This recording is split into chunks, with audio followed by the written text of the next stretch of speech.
warahmatullahi wabarakatuh. Halo teman-teman, kembali lagi bersama saya Yola Everita, NPM A1 M020039 dari kelas 4A Prodi Pendidikan IPA. Baik, di sini saya akan membahas mengenai bab 7 tentang sekolah sebagai suatu sistem dengan dosen pengampu Bapak Dr. Muhammad Setiawan MPD.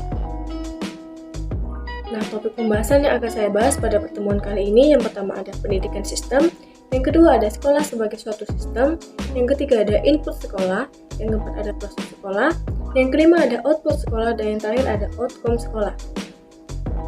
Baik, yang pertama itu pendidikan sistem.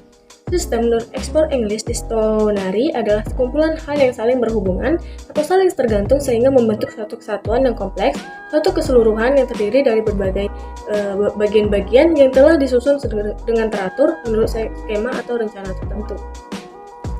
Nah, pandangan pendidikan sebagai suatu sistem menurut Combs pada tahun 1968 dapat dilihat dalam dua hal, yaitu yang pertama, pendidikan secara mikro dilihat dari hubungan elemen peserta didik, pendidik, dan interaksi keduanya dalam usaha pendidikan. Dan yang kedua ada pendidikan secara makro, menjangkau elemen-elemen yang cakupannya lebih luas. Berikut adalah bagian pendidikan secara mikro, masukan atau input, kemudian proses pendidikan. Nah, proses pendidikan ini ada tujuan dan prioritas, peserta didik, manajemen, struktur dan jadwal isi, pendidik, alat bantu pendidikan, fasilitas, teknologi, pengawasan mutu, penelitian, dan biaya. Kemudian ada hasil pendidikan. Nah, selanjutnya ada bagian pendidikan secara makro. Nah, di sini ada masukan sendiri terdapat pengetahuan nilai tujuan-tujuan yang ada diisi, kependudukan siswa dan tersedianya pengajar tenaga kerja, faktor pembiayaan ekonomi sarana fisik. Kemudian masuk ke sistem pendidikan individu yang dimana hasilnya yaitu lebih mampu memenuhi kebutuhan individu pekerja, pemimpin, warga masyarakat, penyumbang karena pendidikan mengembangkan pengetahuan, keterampilan, nilai, sikap, motivasi, kreativitas, apresiasi budaya, dan tanggung jawab. Kemudian pada topik yang ke B, yaitu sekolah sebagai suatu sistem. Nah, komponen-komponen dari sistem sekolah terdiri atas masukan atau input, proses, keluaran langsung atau output, dan keluaran tidak langsung atau outcome. Kemudian yang C itu input sekolah. Masukan adalah segala sesuatu yang diperlukan oleh sistem sekolah untuk menghasilkan keluaran yang diharapkan. Nah, masukan sendiri terdiri dari 3 hal, yaitu masukan baku, yang dimana merupakan siswa termasuk karakteristiknya, kemudian masukan instrumental yang dimana merupakan guru, sarana dan prasarana kurikulum, dan dana dan pengelolaan sekolah. Yang ketiga yaitu masukan lingkungan yang dimana merupakan segala sesuatu yang berada di luar lingkungan sekolah.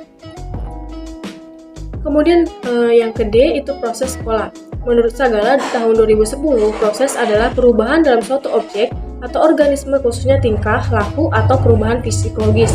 Proses pembelajaran PBM merupakan ujung tombak dari proses pendidikan, yang mana suatu kegiatan dilakukan oleh guru berkaitan dengan materi ajar yang berlangsung dan dikemas secara interaktif, menyenangkan, menantang, memotivasi serta merangsang peserta didik untuk berpikir aktif, kreatif dengan menggunakan berbagai pendekatan rahman dan rahim, kasih sayang serta penuh cinta.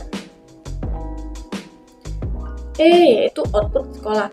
Output merupakan hasil dari proses menghasilkan lulusan sesuai dengan standar tertentu dan tentunya sesuai dengan harapan memenuhi kebutuhan yang diinginkan oleh masyarakat, orang tua, dan pemerintah. Output pendidikan sebagai suatu sistem dapat dicerminkan dan dari suatu prestasi mutu lulusan sekolah. Dan yang F ada outcome sekolah. Outcome merupakan keluaran tidak langsung yang menentukan berhasil atau tidaknya sistem sekolah. Outcome pendidikan sebagai suatu sistem dapat dicerminkan dari mutu lulusan sekolah dan dapat melanjutkan pendidikan ke tingkat yang lebih tinggi atau bekerja. Nah, itulah tadi penjelasan saya mengenai bab 7. Kurang dan lebihnya saya mohon maaf, saya akhiri. Wassalamualaikum warahmatullahi wabarakatuh. Terima kasih teman-teman.